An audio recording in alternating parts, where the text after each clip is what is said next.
ये कौन से लॉज हैं जिनकी आप बात कर रहे थे? ये कर्नल अमजद साहब है, और जो मुझे बात अच्छी लगती है वो मैं उसको रिकॉर्ड कर लेता हूँ। पहले ये होता था कि फलाने दी गल ना लिख लैन वाली है। अब क्योंकि मॉडर्न दौर है तो आप कहते हैं फलाने दी गल रिकॉर्ड करने वाली है। ठीक है, तो जो बात मुझे बेनिफिशियल लगे तो मैं अपने ये कह स्टूडेंट्स रहा के था लिए, जी फरमाइएगा। कि देयर आर टू लॉज, जी इमेजिनरी लॉज। जी। One is Sod's law and Sod's law. Second is Parkinson's law. जी। सॉर्ड्स लॉ ये कहता है कि a work will take as much time as is available। Right.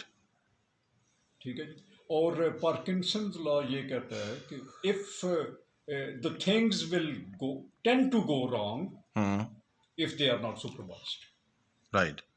अब इसको एक्सप्लेन कर दीजिए थोड़ा सा। एक्सप्लेन मिसाल के तौर पे अगर कोई मुझे ये कहता है कि आपने एक सफ़े पे कोई आपने एक मुझे काम लिख के दे देना कोई है और आपके असाइनमेंट। पास टाइम मिसाल के तौर पे 31 मार्च है। जी। ठीक है जी।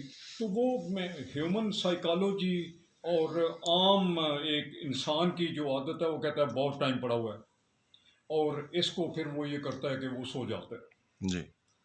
सुस्त हो जाता है। जी। और जिस वक्त वो कोई 24-25 मार्च आती है तो कहता है यार 31 को तो मैंने ये लिख के देना था। सही। ठीक है, ठीक हो तो गया। उसके ऊपर फिर वो थोड़ा सा वो कोशिश करता है as the time was available you have utilised आप ये दैट देखें कि टाइम। 3 महीने इंतजार करता रहा है जी। क्योंकि उसके पास 3 महीने का टाइम था। But like if you tell me कि आपने 31 दिसंबर तक ये मुझे एक सफ़ा लिख के देना और है, आज है ठीक से है? एग्जांपल। हाँ जी, तो आज अगर 24th है जी। तो मैं कोई 1-2 दिन में ही ट्राई करूंगा कि यार कि- मैं इसको लिख के तो मैं 31 तक कर दूं। ये काम इसको इस हिसाब से गिना जाता है। अच्छा, ये ह्यूमन साइकोलॉजी के बारे में मेरे ख्याल में है। फिजिकल लॉज में ये ज़रूरी मेरे ख्याल में नहीं है, हर एक चीज़ पे अप्लाई नहीं होता ये चीज़ ना। एग्जैक्ट, हर चीज में नहीं अप्लाई होता। हाँ, हाँ जी। ये लेकिन आप ह्यूमन देखें साइकोलॉजी पे मेरे ख्याल में है। ह्यूमन बिहेवियर हाँ। और उसके हिसाब से देखा जाए, लेकिन मैंने खुद अपना ये देखा है कि वो पार्किंसन जो लॉ है वो ये कहता है कि a work or the things would tend to go wrong if they are not supervised। Right.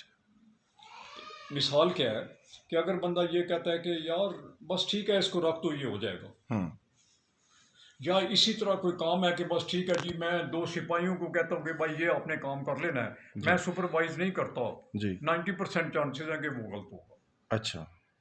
जब तक कि उसको सुपरवाइज आप नहीं करते, वो जो है ना वो कहता है कि these would tend to go wrong. 90% है कि ये रॉन्ग होगा, 10% है कि ये ठीक हो जाए। बस ये right. These are the imaginary. Thank you very much. हो सकता है कि मुझे कुछ चीज़ों में डिफरेंसेस भी हों, लेकिन मुझे क्योंकि ये नई चीज़ें लगी थी, बहुत अच्छी लगी थी ह्यूमन बिहेवियर के हवाले से और वर्क साइकोलॉजी के हवाले से, तो मैंने इसे रिकॉर्ड कर लिया। वो वेबस्टर या वो जो दूसरी कौन सी है जो अच्छी चैम्बर्स है। में तो हाँ, नहीं होगा, ऑक्सफोर्ड में शायद बड़ी जो सही है सही। उसमें देखेंगे तो ये आ जाएगा कि उसके। Thank you very much colonel Amjad Sahab. Abdullah साहब, आपका गौर से सुनने का बहुत शुक्रिया। आपका तमाम आपका बहुत शुक्रगुजार हूँ। Thank you.